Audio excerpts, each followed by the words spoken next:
Neal, I appreciate you jumping on today again. I've had you on before, and I would like to extend, the gratitude and say that I know you're a busy guy, so just want to say thank you so much for taking out the time today to chat with us again, to go kind of in depth on, the current market trends and, what you're seeing today versus when you were on before last year. Yeah, a lot has changed, right? I mean, in my mind, in at least from my perspective, the last 6 months have been the fastest rate of change in my portion of the real estate industry that I've had to deal with. Not counting the first 2 months of COVID, which were kind of really crazy, but it after that actually was a lot better. But the last 6 months have been an extreme rate of change. Yeah, yeah, very extreme. Obviously, with the Feds, really doing a lot of manipulation to try to tamper some inflation, and I know we'll go into that. What, since you were on last, which was the fall last year, what are you kind of seeing these days versus then? And I know I've not only on my podcast but heard you on a couple other ones where you were thinking, today, early 2023 and into spring and summer months, it was going to be a little bit better for everybody in the multifamily space. What do you see now? Um, So I want to modify that statement a little bit, Peter. I think that in general, I would say Q3 or Q4 of this year is going to be better for multifamily than Q1 and Q2 will be. But that's not a universal statement. I would say that roughly 10% of the properties that have been purchased in the last 18 months, or it maybe even 24 months, are going to face an increasingly worse time as this year goes on. So each month that goes on, that 10% of properties, remember only the ones purchased in the last couple of years, will get worse and worse, will get closer to default, will get closer to cash calls.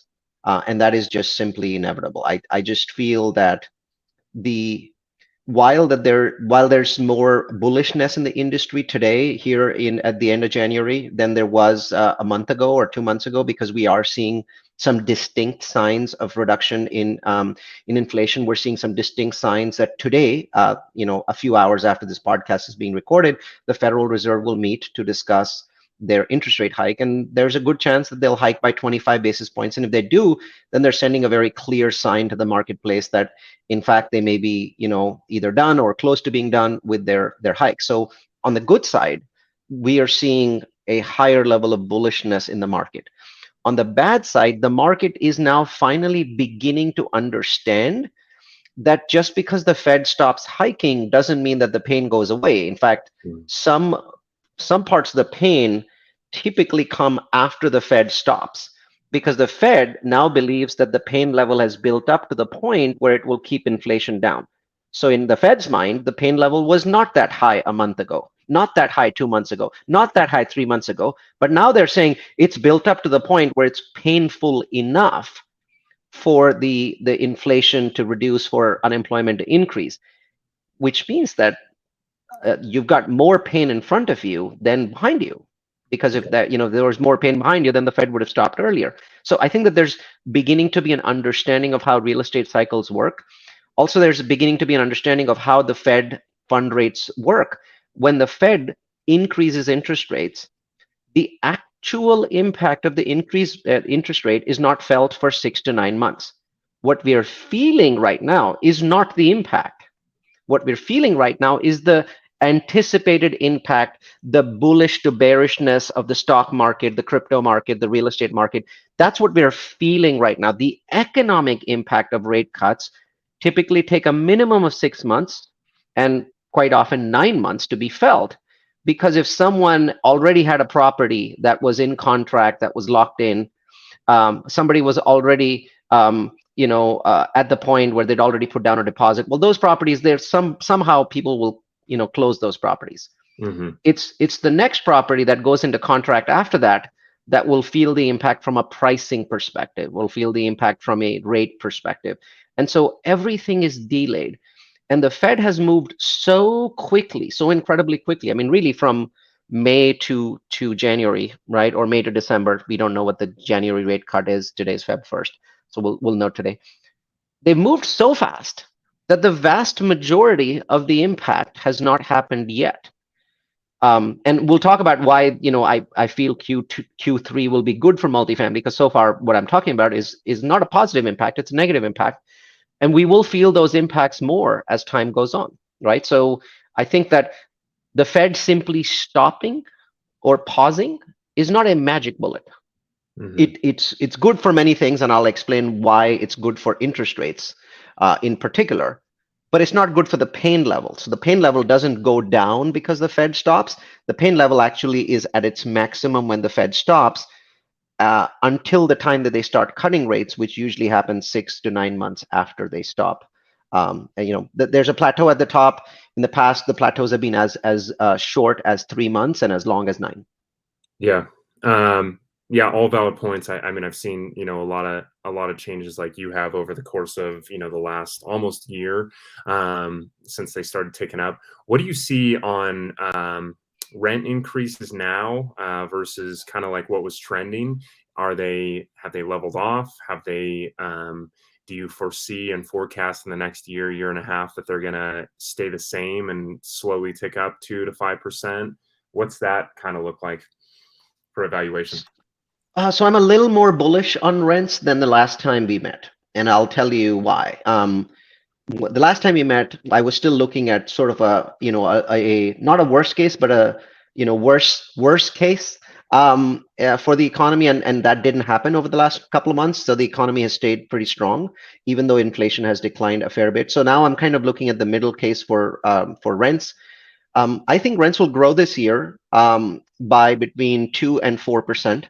Mm, The markets that were the most aggressive in terms of growth, and I'll just name a few, but there's a bunch, right? So Phoenix, Austin, San Jose, maybe Tampa, Orlando, Miami, some of the superstar markets that were growing extremely fast, both in single family prices and multifamily rents. Those are probably going to be at the bottom end of that 4%, so maybe 2% rent growth okay. for 2023. And then the US as a whole, I think, is going to come in close to 4% rent growth. Now, there's a lot of people listening right now. They're like, no, he's just drinking the Kool-Aid. How can there be 4% rent growth when you've got so many problems? People are going to get laid off. He's saying unemployment's going to go up. How does that correlate with a 4% rent growth? The answer is 4% rent growth is actually minus 2% rent growth. So let me explain what that statement means, but I'll repeat it once more. 4% rent growth is minus 2% rent growth because historically, if you look at the 70s and 80s, all periods of high inflation, rent growth was always above inflation. So if inflation was 7, rent growth would be 8. If Hmm. inflation was 10, rent growth would be 11. So the data suggests that rent growth actually tends to stay above inflation during periods of high inflation because rent growth or rents are extremely inflexible. The demand is very inflexible. Sure, it goes down by 1% here or there. So we go from 95% occupancy to 94 or up to 96, but it's really inflexible within those bounds. And so inflexible things tend to do better than inflation. Things that people can remove from their lifestyle, like stop going to an expensive gym and go to the 24-hour fitness, those tend to actually come down a lot more during a recession, right? Okay. But inflexible things tend to not come down as much. So the history shows us that during periods of high inflation, rents are higher than inflation. What I'm actually projecting is that rents are lower than inflation. So, nominal rents will be up 4% in the US, with maybe 2% in superstar markets. But because inflation's at somewhere around 6%, rents are actually minus 2%, right? You Yeah. take 6% of inflation and you subtract, 4%, and basically you're at negative 2%, right? Because 4 minus 6 is actually negative 2%. So from a inflation adjusted basis, I expect rents to be negative for the Okay. United States for this year. Gotcha. Okay. Yeah. I mean, a lot of the data that I've been reading and how it seems is initially, right, inflationary market, keep going, don't really know what the Feds were going to do, and then rents were going to go up. In my market, 2 to 3, $400 over the course of the next 2 to 4 years. In some other markets around me, it was at least 100 to 200. So In terms of increases or decreases? increase. This was Increases. before, we had the feds coming in. But Yep. now a lot of the trends, just like you said, it's going to level off, and it may even be negative where, you'll have someone before they'll list a property, they'll list, a small multifamily, and they'll have something where it increases when they have it listed, 50 Yep. bucks a month, 100 bucks a month because multiple people apply. Now they list higher and they'll reduce it just like a sale. So evaluation wise on properties, are you guys, for that, that commentary on rents and everything else and on negativity, how are you guys adjusting your numbers, and are you guys pencils down, or are you guys going to start penciling some stuff out? So we were penciled down until the end of January because, here's our premise, and this is just a premise, right? I don't think that there's anything magical about what I'm going to say. I'll give you my premise first and then explain why I'm pencils up as of today, right? So pencils down yesterday, pencils up today, Feb 1st. And here's my reason. So what most people believe is that interest rates, especially bridge interest rates or floating interest rates, let's just call them floating interest rates. I don't want to use the word bridge. Floating interest rates will only go down when the Fed cuts rates. That's actually usually true. Right now, it's completely untrue. And the reason for that is that rates today are composed of two pieces. There's the SOFR, SOFR, which tends to track very closely with the Fed funds rate. So that the Fed funds rate is in the fours, SOFR will often be in the fours, right? Or maybe a little higher. But that's only half the interest rates right now, because on top of that, there's what is known as the spread. That's basically what the banks put in. The spread in normal times is 1%, sometimes even 0%, and then 1.5%, 2%. Right now it's 3. Right now it's 4. There's people actually quoting SOFR plus 4 right now for multifamily loans. And so this spread is extraordinarily wide. It definitely doesn't need to be this wide because lenders are afraid, because they don't know where the Fed is going to stop. They don't know Yes. where that top is. Maybe that top is one more hike. Maybe it's 4 more hikes. So far, the Fed has hiked more than most people thought they would, right? So now lenders are afraid. Maybe they're going to keep going until 6. There's one Fed governor that said we might need to go to 6. And so everyone's like, let's just take that guy. He's the most bearish and assume that. And we're going to create these spreads, these risk spreads on top of the SOFR. Now, once the Fed pauses, and they could pause, after today, Feb 1st, so the next time they have a meeting is March, then they have a meeting in May. So we'll get a sense either in March or in May where we stand. Then at that point, people are like, oh, maybe they're not going to go up to 6%. Maybe that Fed governor, he was just he was very bearish, and now they're going to stop.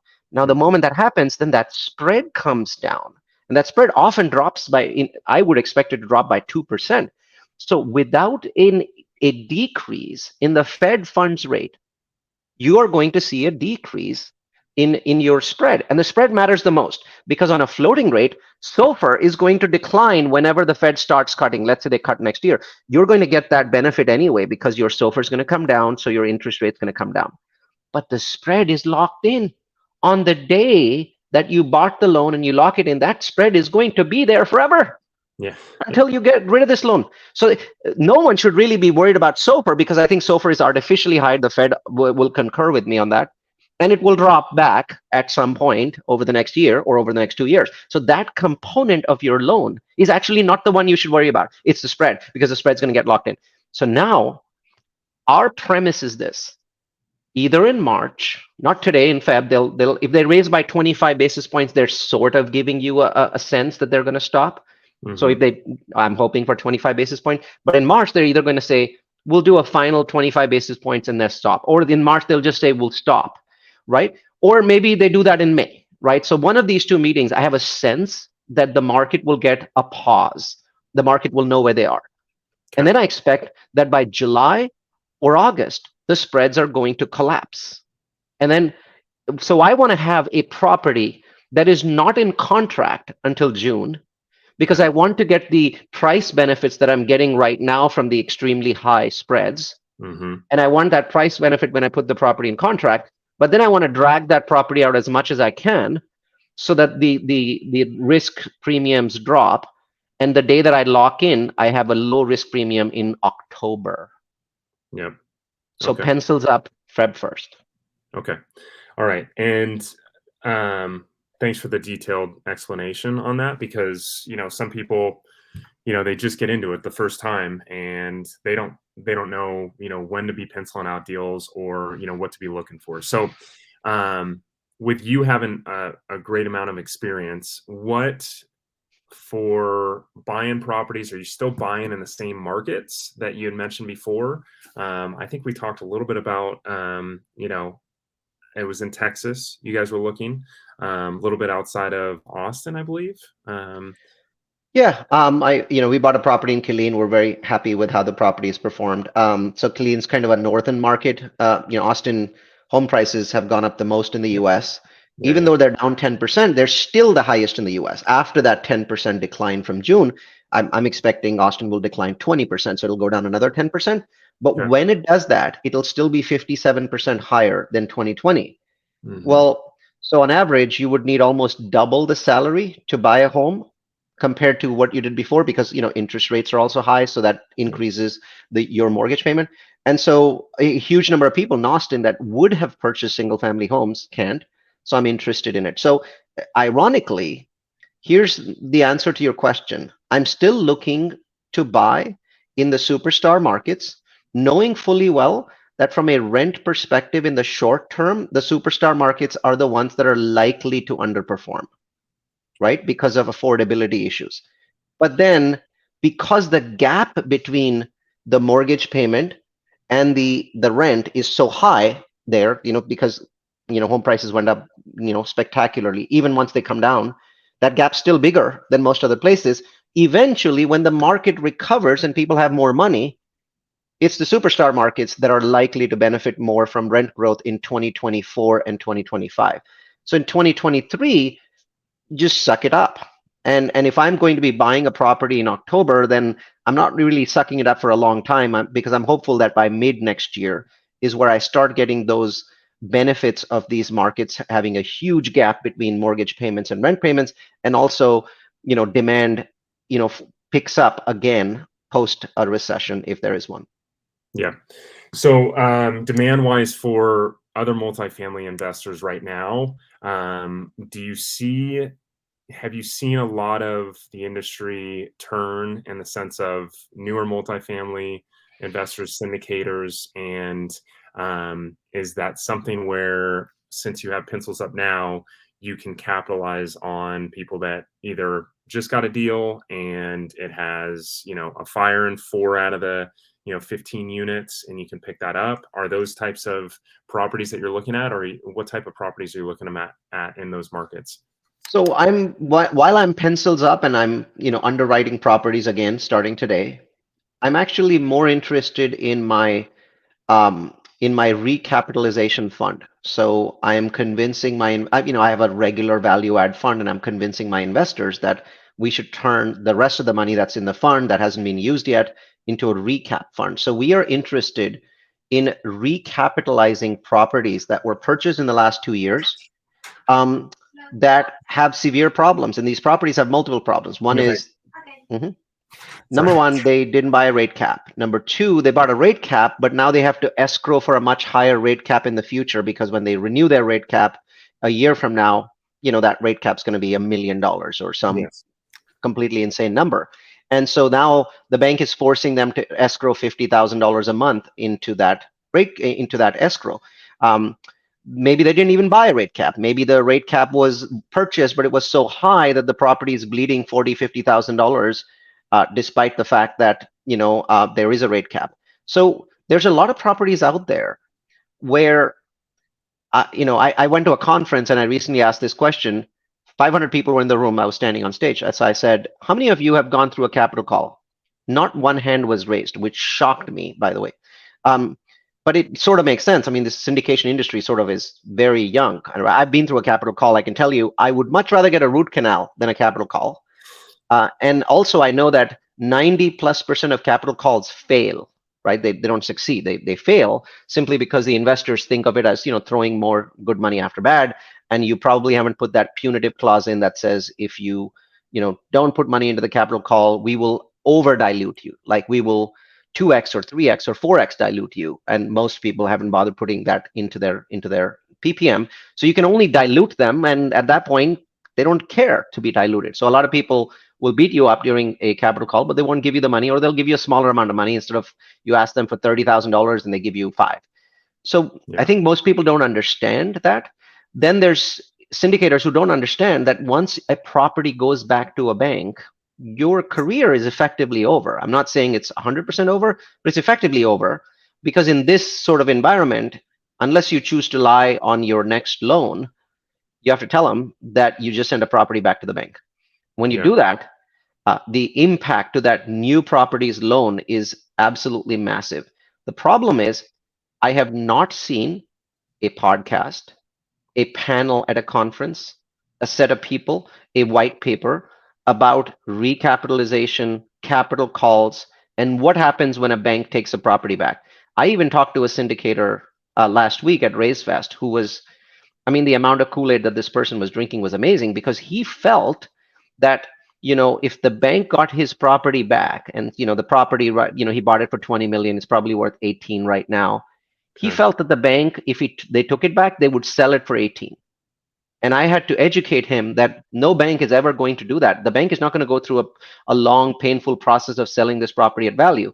And I asked him what the bank's loan is, and he said, the loan's about 13 million. And I said, your property is going to get sold for $14 million. It's going to get sold within days. The bank gets it back. Once the bank gets the property back, it's theirs. Their only obligation is to send you any money beyond their loan amount. That's their obligation. But they don't have an obligation to do a good job to sell the property at maximum value. In Yeah. fact, they're most likely to call their favorite rich syndicator and say, can you show up tomorrow morning with a check, a cash check for $14 million? Right?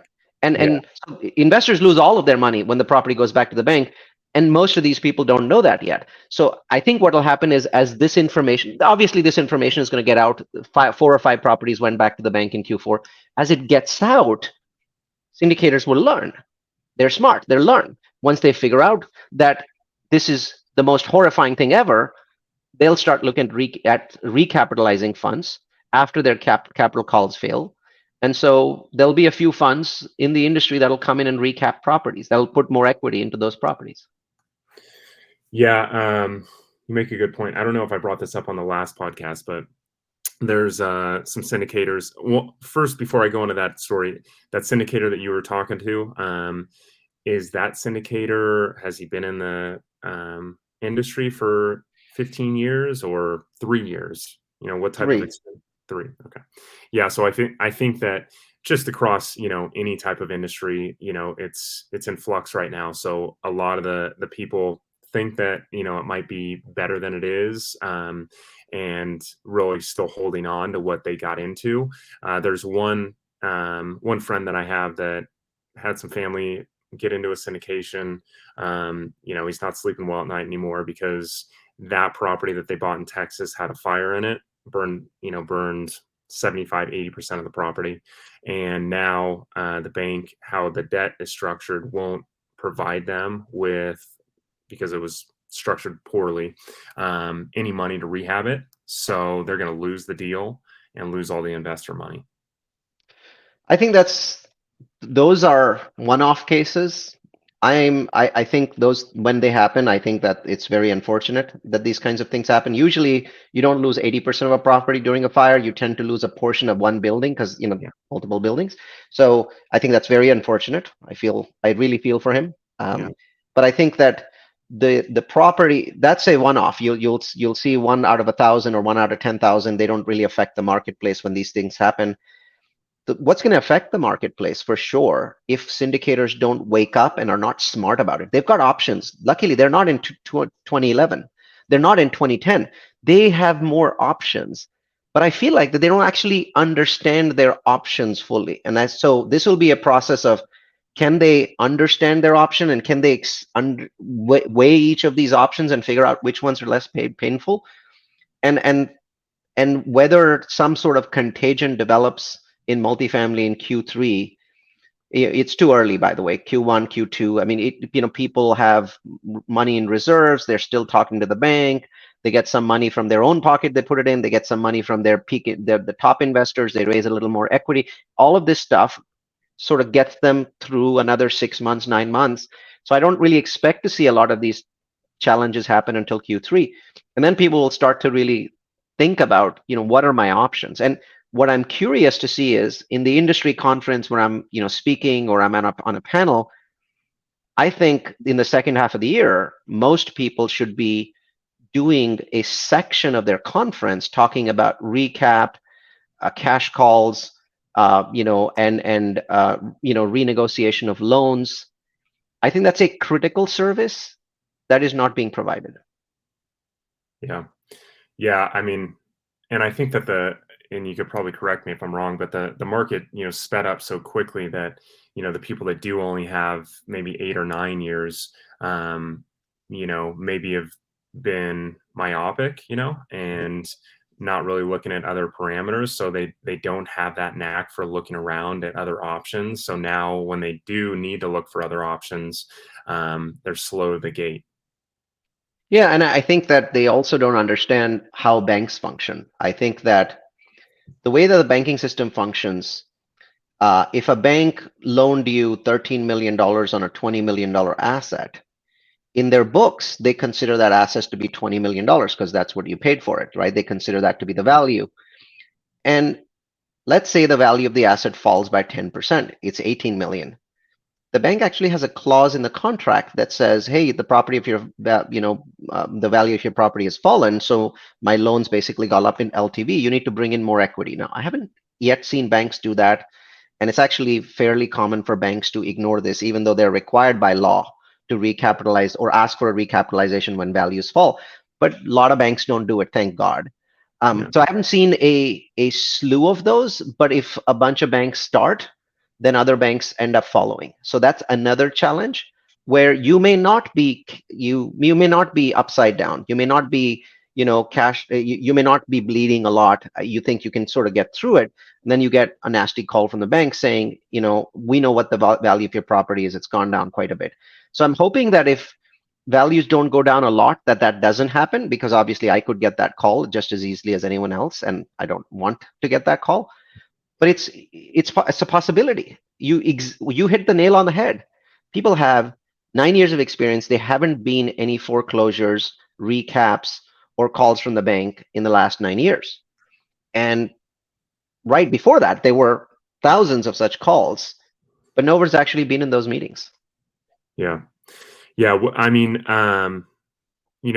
when you get that call, how quickly do you need to get that capital? So, it's a 10% drop. How quickly do you need to get that capital call to the bank? It's all a negotiation, because the banks don't like those calls any more than you do. But some higher up in that particular bank, some senior executive said, hey, I want a analysis of all of my multifamily loans and risk. And if it's more than X%, then you need to go back and talk to the people. And so, if I was teaching a class on that, I would basically say stretch it out, right? Stretch it out as much as you can. Don't jump on a call with the bank. Stretch it out. Take your time. Ask questions. Take time providing your data, because the more you stretch it out, the better for you, because you want the bank to already call in 2, 3, 4, 10 guys before you. And now it's like, I own all these properties. I'm a bank. I don't know how to manage them. And so they're more likely to, when you go back to them and say, you're asking me for $1 million of equity, what I can do is 550,000. If I do that, can you not ask me again at least for a year? Now you bought yourself that year for the rest of the equity, and hopefully in a year the value of the property goes up because of inflation, because of rents, whatever it might be, close enough so the bank doesn't call you back, right? So it's one of those long drawn out games where you actually go back and forth and back and forth and back and forth, and very often your property is technically in default. They haven't taken it back, but it's technically in default, and you work to basically work with the bank to fix that default. So you have to have some cojones. You have to have balls to understand that don't panic when your property goes into a technical default. The bank really doesn't want your property back. They just want to work with you to cure a breach. But obviously, during that technical default, there are certain things that they might have given you that they won't give you otherwise, because they're holding those things over your head, like rehab money. And my advice for people is don't worry too much about rehabs right now. I mean, you're not going to get during a recession as much of a rent pop from a rehab unit as you would have gotten. So for the moment, I find that people that are still obsessed with holding on to their rehab schedule, my advice is, why are you doing that? It's not good for you. It's not good for your property. It's not good for your investors. Who's it good for? Your ego? So you've speaking on that, you've loosened up your rehab time frame. So let's say you want to get 5 units of a 20 unit done within the next 3 months. You've pushed that to 6 to 9 months.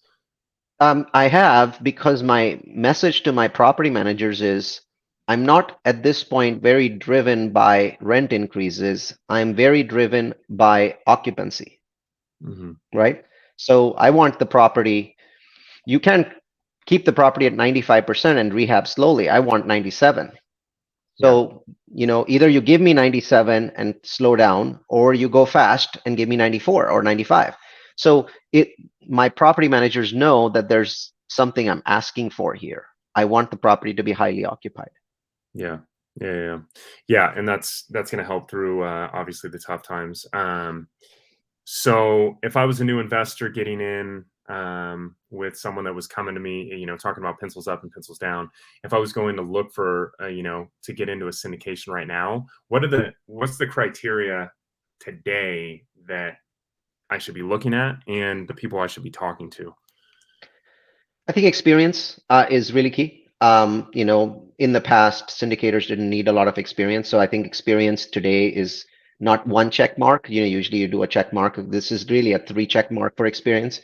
The second is, um, are they is the syndicator able to put their own money into the properties if needed? Because I think that we are not in luckily, we're not in a 2009 type situation, which sort of dragged on until the end of 2013.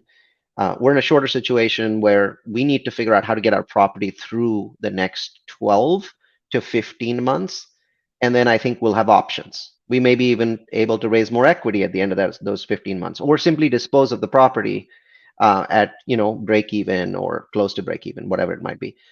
And I think that those options may not exist today for certain properties. It's just not there. You just don't have the ability to do that, and so you have to get that property to that point. And so putting money in yourself, I think, is something that matters. Though I have to say that the people that are actually going to be investing in properties that are going to close in the third quarter are pretty well off because they got the benefit of the price declines. We've all seen the price of properties decline, 8 to 12%, some areas more than that. Um, and so they're getting that benefit, but now they're getting very close to the point where the Fed will start cutting interest rates. So now that SOFR rate is going to fall over the next 18 months. I don't know whether it'll fall quickly or fall slowly, but we know it's going to fall because Yeah. the Fed's equilibrium rate is about 2. They're at 4.5.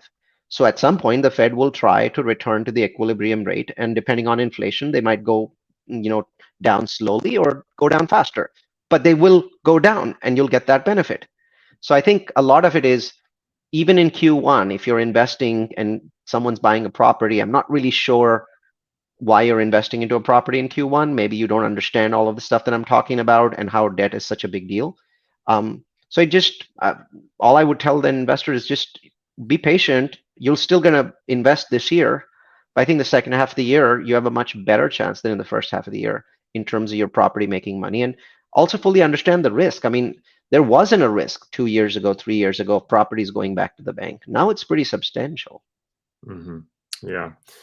Conversations with banks that you have these days, are they pretty conservative on, well, I mean, I would assume they're very conservative, but what's the conversation on people looking for deals, utilizing the bank financing for deals and stuff like that? What's that conversation look like, especially with your business relationships with the banks?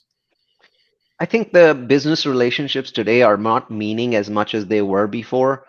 The banks really at this point are obsessed with reserves, they're obsessed with rate caps, they're obsessed with LTVs, where before a relationship meant that you had the ability to get something better. Today it doesn't matter much. I was doing an anecdotal,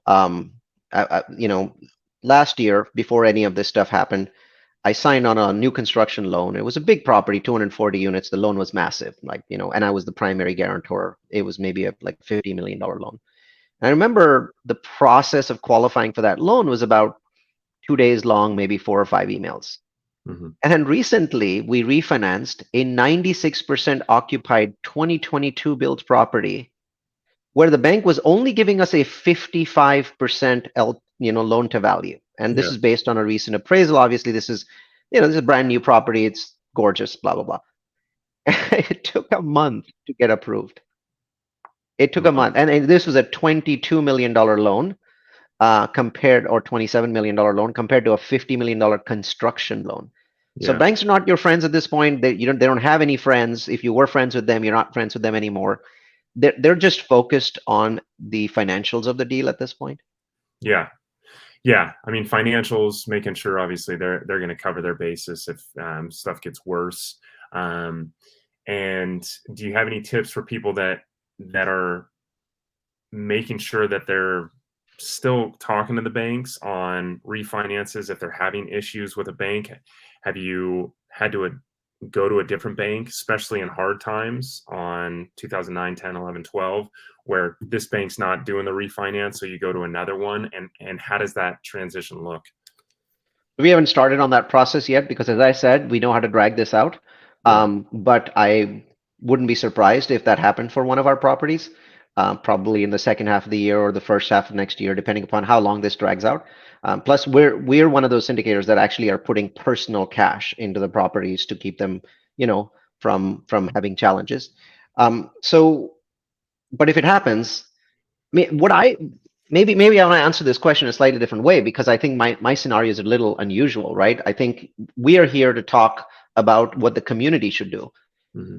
I think you should have a monthly meeting with every single general partner present Okay. and an underwriter present, and list all of your properties that you think have some level of risk, and every month update and say these are our options. We can do this with this property. We can do this. We have option A, we have option B, we have option C. We can do option 1 and 2 on this property. By this time, if you don't get this, we're going to start a refinancing process. We're going to do this. I think everyone needs to be a little obsessed with that. And so I would take 50% of the time that you were spending on rehab and questioning your property manager on pet fees. Just get rid of that, half of that, and Yeah. just focus on debt. That's Okay. it. That's your job right now, to protect investor equity, not to make them money. In for the next 12 months, it absolutely is not your job to make your investors money. It's not your job. Don't try and do it. You only have one job: to protect their money, their principal for the next 12 months. That's your job. Stop Mhm. doing any other job. Yeah. Yeah. I mean, I think you know, people still are trying to say, okay, well, we can get, X amount return, stuff like that. Like you said, this is more shelter in place and make sure that you can get through, the next One 12 year. months. 1 year. Fundamentally, nothing has changed. I am not suggesting that these people that are talking about those returns are saying something wrong, because Yeah. actually, we all know that as soon as the crisis started, single family construction in the US plummeted. Multifamily didn't, which surprised me, by the way. But single family construction plummeted. It's already down 32%. It's on its way down further. We're going to end up with 40-50% declines for about a year and a half. So what's nice for us is those were homes that would have been built and people would have lived in them that are not going to get built for 2 years. So you obviously have a 500,000 home shortage that we are developing that I think we can monetize in 2025, that we Yeah. can monetize in 2026. But you have to get from here to 2025, right? So I think 2023 is a tough year. 2024 is sort of a improving year, and 2025 is a let's monetize this. So I think our fundamentals haven't changed. I think our cap rates don't change in the long run. They've obviously decompressed. They will recompress at some point. I don't know when that point is. I'm guessing 2025. So they will recompress. So because fundamentally nothing changed for the business. Actually, what's changed is since 2020, nobody wants to buy an office anywhere in the US. So now all those office dudes, those billionaires, they're all around looking for multifamily, but right now they're just shutting up and not buying anything because it doesn't make any sense to buy it. These are Yeah. very highly experienced companies. They understand debt better than syndicators. So they're like, we'll just wait for a year, right? Our chance will come. We'll be in a better market. So I think fundamentally what you're saying to investors is not wrong, and please don't think that I'm suggesting that, but that doesn't change the fact that the level of risk for properties has increased dramatically. And also, you need these 12 months to figure out where rents are going to go in the future, because we're all guessing. I'm guessing. Hmm. I just feel like my guesses are more based on data, because I'm gathering an obscenely large amount of data right now, probably 10 times what I usually do. And then also I'm looking at the previous crises. So I'm looking at what happened in 2020 after COVID. I'm looking at what happened when the Fed increased interest rates 9 times in the 2015 to 18 cycle. How did that affect things? And then of course I'm looking at 2008, 2009. I'm also going back into the 70s, because I haven't I don't have a way to measure impact of inflation. 74 to 82 was the last major inflation spike in the US. And so I have to kind of look at that and say, what happened to rents there? What happened to cap rates? What happened to values? And honestly, it wasn't that bad at all, because rents stayed above inflation. Yeah. In this case, I think that's not going to happen, because rents went up. They were front loaded. They went up a lot in 2021. So Yeah. now they may stay at inflation or slightly below inflation, but that's not necessarily bad news, because that still means that you get 3 or 4% rent increase in a recession, which Yeah. you normally don't get, because you usually don't go into a recession with 5 or 6% inflation. You usually go Yeah. into a recession with 0% inflation, and so you get -2, -3% rent growth. So the picture's not that bad. I just feel like people need to be more prepped for it and be spending more time on it. Yeah. No, valid points, and I think that what you just laid out there is good for people that are listening to really look at for the next 12 months. Well, Um, the other thing is to at least be talking to two groups for recapitalization. You don't have to recap your property, but I can tell you, I'll say this, recap is 1,000 times more preferable than returning a property to a bank, right? mhm. But it's painful. It's painful for the GPs. It's painful for the LPs. But there are people that I know that I think, based on some initial conversations, they're 90 days from their property being repossessed. They're not talking with a recapitalization group. And I'm looking at those people saying, what the fuck is wrong with you? Yeah. Um, Neal, this has been good. I want to ask you, if I'm someone that doesn't invest in multifamily, but is in the real estate industry, or, I do, but I'm very new to it.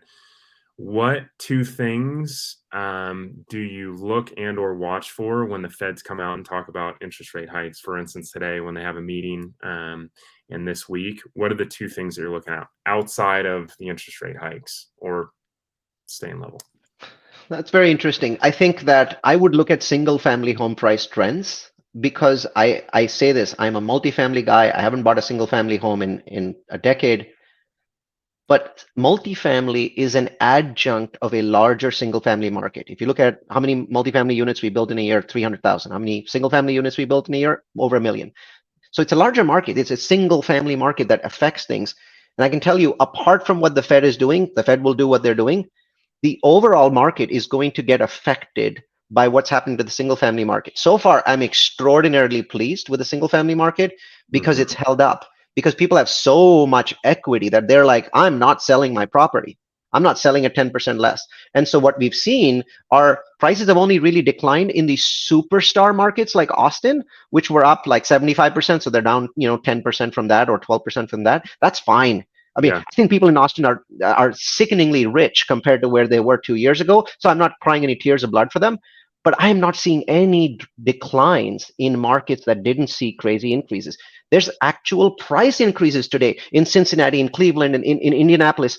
Like the heartland is doing well, and so I'm very encouraged by that. That people are not, feeling like they did in 2008, 2009. So if there's something that you should be watching, you should be watching that. You should be watching single family prices, city by city, to see where they're going. I do this through Flipboard. I thumb up every time somebody sends me how are home prices doing in XYZ city. I thumb it up, thumb. And eventually you're just getting every city in the US, right? And there's a lot of articles to go through, but I get the sense of what's happening in all of the big markets.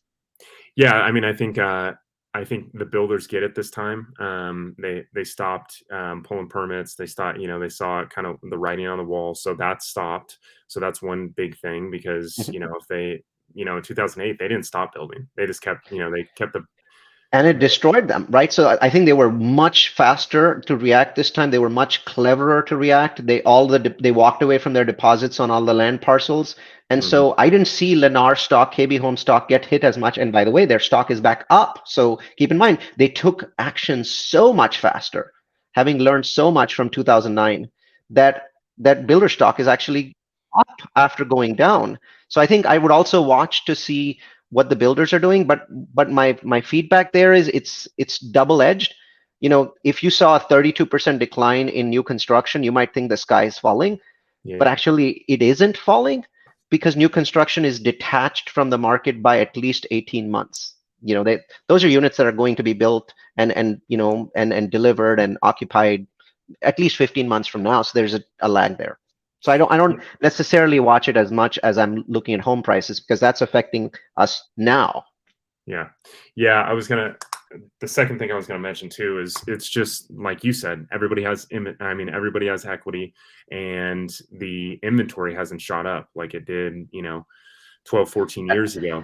It's still early days. I want to warn everyone that real estate moves very slowly. It's still early days, Yes. but there's very encouraging signs on the inventory. It's continuing not to go up. It's sort of stabilized, which I think is great, because if it does shoot up, then you see prices going down much faster. So lots and lots of encouraging signs. The one other trend that I think is very useful to look at to truly understand is market by market. Look at occupancy. Hmm. Multifamily occupancy is key, because if multifamily occupancy, which right now is right around 95, if it goes below 94, you're going to start seeing price cuts, right? So a lot of people will start cutting prices, and then you start getting negative rent growth a few months later. Okay. Okay. Good tips. Well, I appreciate it, Neal. I love having you on. You give a lot of information over the course of 45 minutes to an hour. So I appreciate you coming on and going through what you're looking at today in the next 12 months. And would love to have you on again later this year and recap kind of what the year looked like for you. Yep, recap is the key word today. So for those that are looking to, have at least someone to talk about recap and understand how recap works, just look me up. I'm the only Neal Bawa on the World Wide Web. Thank you so much. Thanks so much. Bye-bye.